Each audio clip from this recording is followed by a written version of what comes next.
At 1:04 a.m., my phone lit up.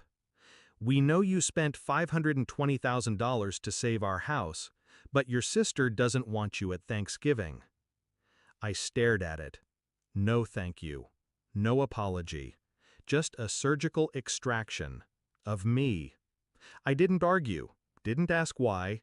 I just typed one word. Noted. And that was the night everything changed. Not for me. For them.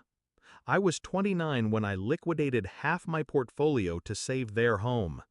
They'd taken out loans they couldn't afford, gambled on bad decisions, and hid it from me until the bank was 3 weeks from foreclosure. Dad sounded broken when he called. Mom cried. I didn't hesitate. One transfer. Clean. Immediate. They kept their house. They kept their pride. And I thought, maybe I'd finally earned my place. My sister, Lila, said nothing.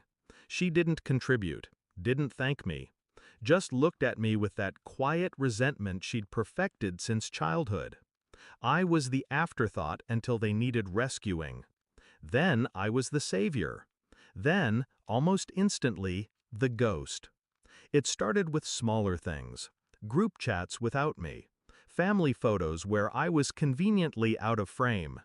Then Mom's birthday. I sent flowers, heard nothing.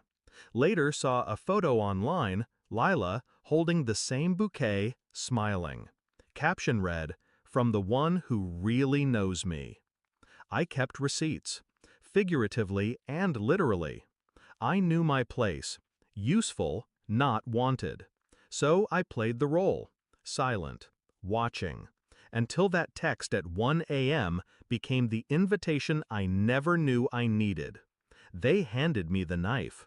I just decided where to cut. Step 1, legal ground. I never gave them the house. Not really. The transfer was through a holding company, mine. Legally, they were tenants, not owners. Buried in the paperwork was a condition. If familial estrangement occurs due to demonstrated emotional harm, the asset reverts to the donor. That line cost me $4,000 in legal fees. Best money I ever spent. Step 2, the freeze. Every monthly wire transfer, gone. The $30,000 gift they expected in January, canceled. The college trust I set up for Lila's son, dissolved. Funds moved to a new account, under my control. I wasn't punishing him, but I wasn't financing her. Step 3, exposure. I sent one package, just one, to every extended family member. A hardcover photo book, elegant, cream-colored.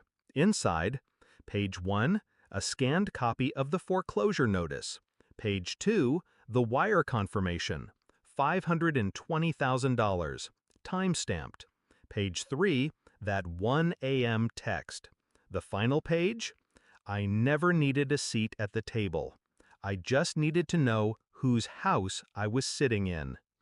Lila posted on Facebook 2 days later. Some people are so desperate for attention, they'll destroy their own family. Under it, hundreds of comments. Only one mattered. My aunt. You mean the brother who saved your parents' home? Sit down, Lila. The fallout was nuclear. Mom called me crying, said she didn't mean it, said it was all a misunderstanding. I asked her to repeat the text, word for word. She couldn't. Then Dad tried, told me this wasn't the way to handle it. I told him, calmly, you raised me to be responsible.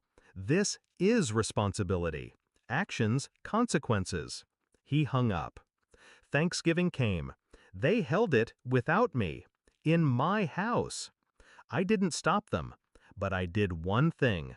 I sent the local food bank a catered meal in their name. Full spread, enough to feed 200. Then I posted it. Grateful to turn something sour into something warm. Happy Thanksgiving.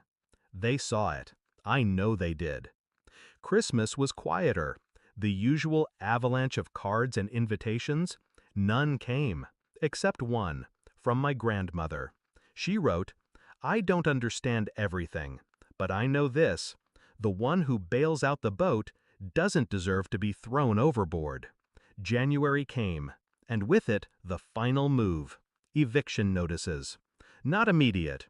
I gave them 90 days. Enough time to figure something out, but not enough to pretend nothing happened.